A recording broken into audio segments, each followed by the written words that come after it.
Romain, vous allez bien ?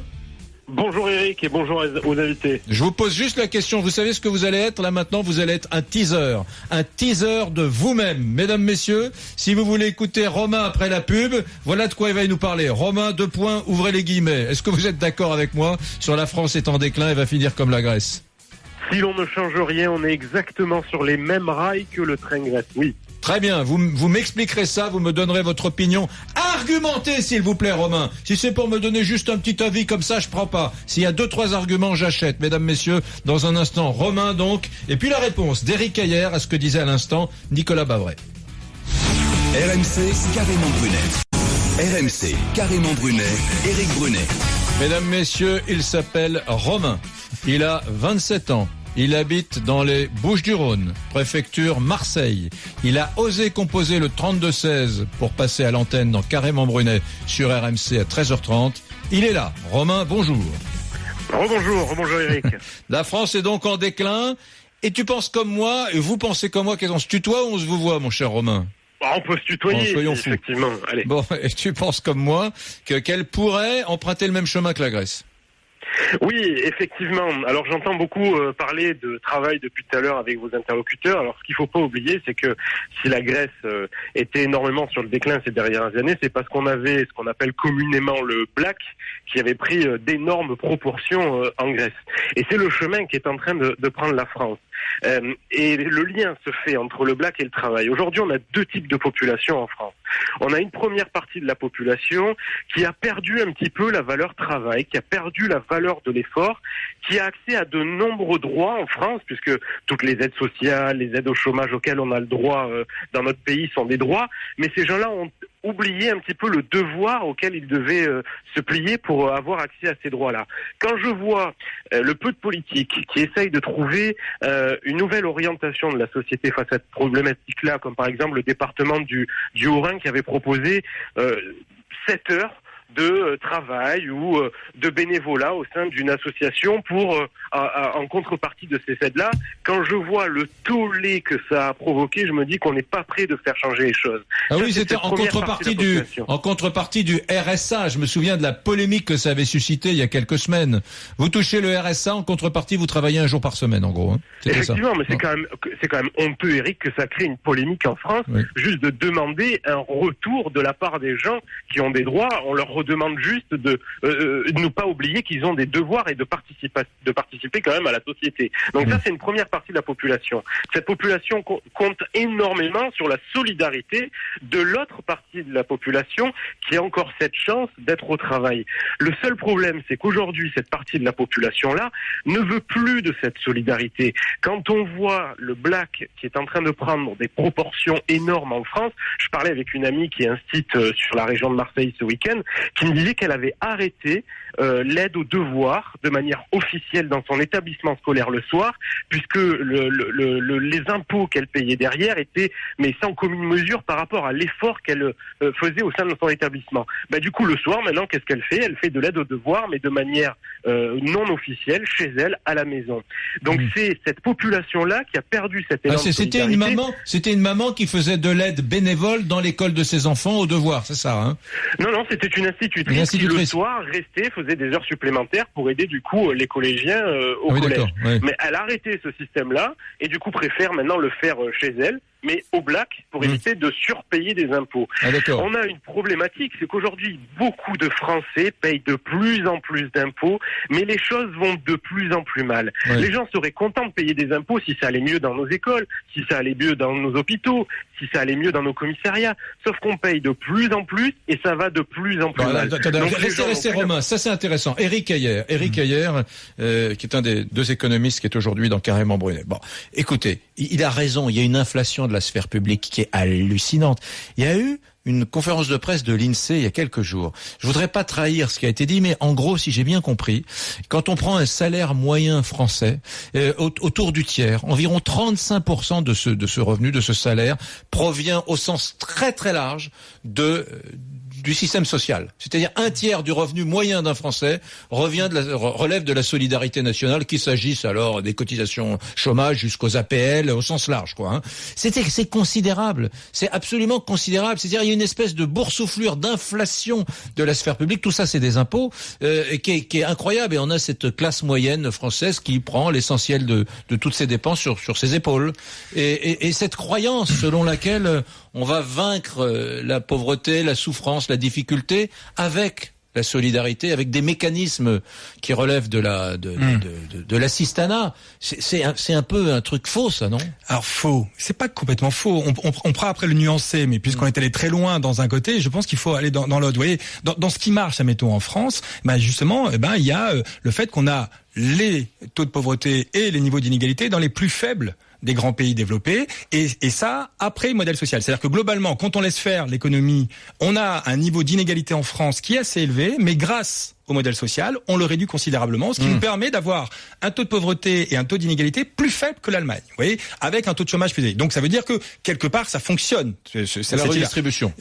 Donc ça fonctionne quelque part. Alors, après, est-ce qu'on en fait... on voit tout ce qu'on redistribue, heureusement que ça paie un peu. Heureusement. Donc, après, bien sûr qu'on peut faire de la productivité là-dedans. Peut-être qu'on y va un peu trop loin et qu'on pourrait essayer de faire aussi bien en dépensant moins. Ça, je pense que c'est intéressant. Mais vous voyez que ce qu'il va falloir maintenant un tout petit peu fouiller, c'est qu'est-ce qu'on appelle dépense publique. Vous voyez que dans la dépense publique, ce qui fait la différence avec les autres pays, c'est pas la dépense de l'État. La dépense de l'État, elle est pas plus élevée qu'ailleurs. Ce qui fait la différence, c'est la dépense sociale. Donc ce sont les cotisations. Et alors là, on en revient au chômage. C'est-à-dire que globalement, effectivement, on considère, nous en France, que tout doit passer par l'État. C'est-à-dire que votre retraite, globalement, ça passe par un système, et ça passe par l'État et de la redistribution, la maladie en grande partie aussi, l'assurance chômage aussi. Dans d'autres pays, ils ont fait le choix plutôt de le faire par le privé. C'est un choix.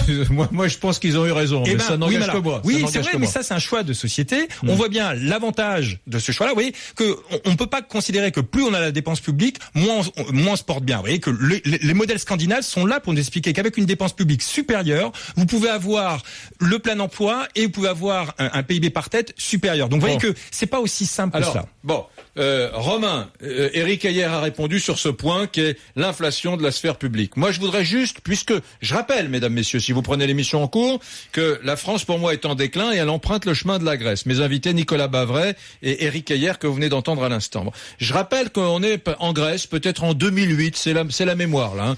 2008, il y a des élections en Grèce. La droite est au pouvoir, Monsieur Karamanlis, me semble-t-il, et la gauche essaie d'avoir le pouvoir. Ça doit être Papandréou. Bon, Karamanlis dit la Grèce est dans une situation extrêmement difficile.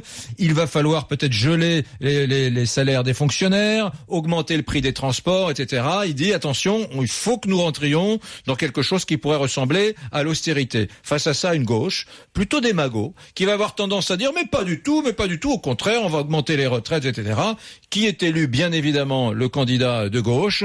Et alors là, on rentre dans la folie grecque. Et je me tourne vers vous, Nicolas Bavret. Il me semble que cet exemple grec, qui préfigure la grande crise grecque, est comparable à la situation française aujourd'hui.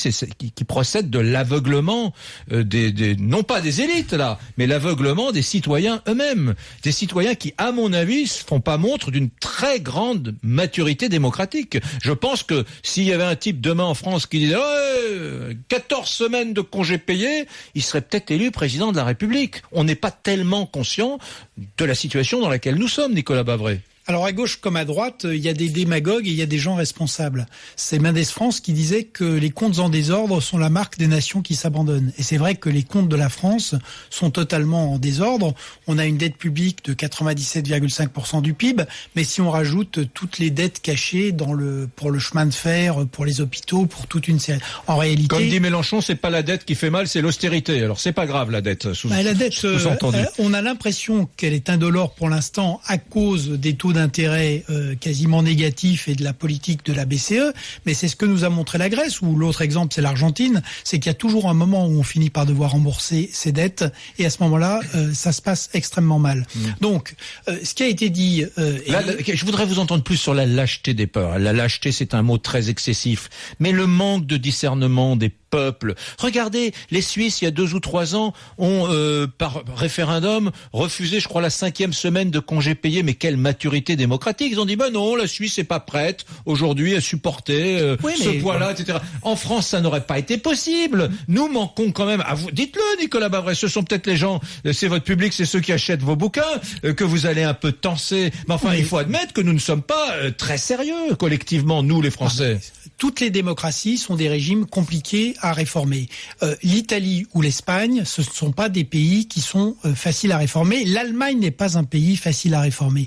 Donc, quand on regarde ce qui s'est passé dans tous ces peuples, on s'aperçoit que, les électeurs ont été capables d'aller vers des solutions qui étaient des solutions courageuses et pas immédiates. Tous ces peuples, sauf la France. Tous ces peuples, sauf la France, Nicolas Bavret. Absolument. Mais la France, pourquoi ? Pour un ensemble de raisons. Il y a de fait une responsabilité très importante de la classe dirigeante. Pourquoi ? Parce que c'est le seul pays développé où toute la classe dirigeante vient de la haute fonction publique. Or, l'État aujourd'hui est le cœur du problème, avec le poids qu'il fait peser sur la société, les impôts, on l'a rappelé, et sa mauvaise gestion. Est-ce que ça serait pas plutôt parce que la droite, dans le processus démocratique de l'alternance gauche-droite, parce que la droite n'a jamais fait son travail de réforme, parce que la droite française est gaulliste, attachée à la haute fonction publique, puisque c'est De Gaulle qui a créé l'ENA, et que la droite n'a jamais tout à fait vrai. n'a jamais voulu dégraisser le mammouth. C'est vrai des deux camps, c'est-à-dire qu'on a... Oui, mais la gauche, on le sait.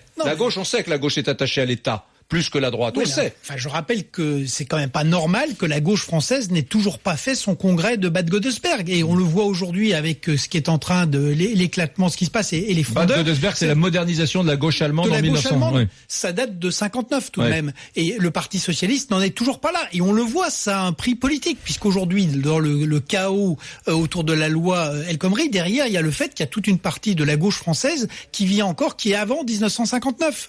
Donc ça, c'est quand même... Et la droite, de son côté, est une droite majoritairement autoritaire et étatiste, interventionniste, et qui ne correspond plus du tout, elle non plus, au monde moderne. Donc c'est bien pour ça que c'est pas tellement. D'ailleurs, quand on regarde la durée longue, il y a une certaine cohérence, malheureusement, dans le décrochage de la France depuis la fin des années 70. D'abord, une droite qui a jamais été libérale, qui adore l'État et les fonctionnaires, pour faire court. Une gauche qui a jamais vraiment rompu avec le marxisme, ou en tout cas c'est très récent. Finalement, on a la gauche et la droite les plus bêtes du monde. Alors, on a vraiment pas de bol. Pour l'instant, oui, mais c'est pour ça que il a dit pour l'instant oui, Nicolas Bavret. Oui, mais... Il a dit pour l'instant oui, énorme. Parce que j'espère bien que ça va changer. Mais pour que ça change, c'est là où il y a une responsabilité des citoyens. Et il y a quand même des bonnes nouvelles qui viennent des citoyens en France. Si vous regardez, on l'a vu là, par exemple, l'engagement des jeunes post-attentat pour des carrières dans l'armée ou dans la police. Si vous regardez la French Tech, c'est une chose extrêmement différente. Si vous regardez la responsabilité du vote des régionales, où il y a eu une sanction très claire de la classe politique pour les raisons qu'on a évoquées, mais derrière le refus de donner au Front National les clés de régions majeures. Si vous regardez l'évolution des mentalités justement sur le travail, sur les impôts, sur la nécessité de réformer l'État, il se passe quand même des choses positives dans le pays. Et c'est là encore là-dessus qu'il faut tabler si on veut arriver à se redresser. Mais ce qui est certain, c'est qu'il faut vraiment se bouger maintenant. Vous imaginez Nicolas Bavret qui dit qu'il y a encore des choses positives dans le pays. Éric Heyer, attendez. Non, Éric, une seconde. Je voudrais qu'on prenne Romain 1 minute, Max 1 minute, et ensuite Éric Heyer. Romain, des Bouches-du-Rhône, réaction.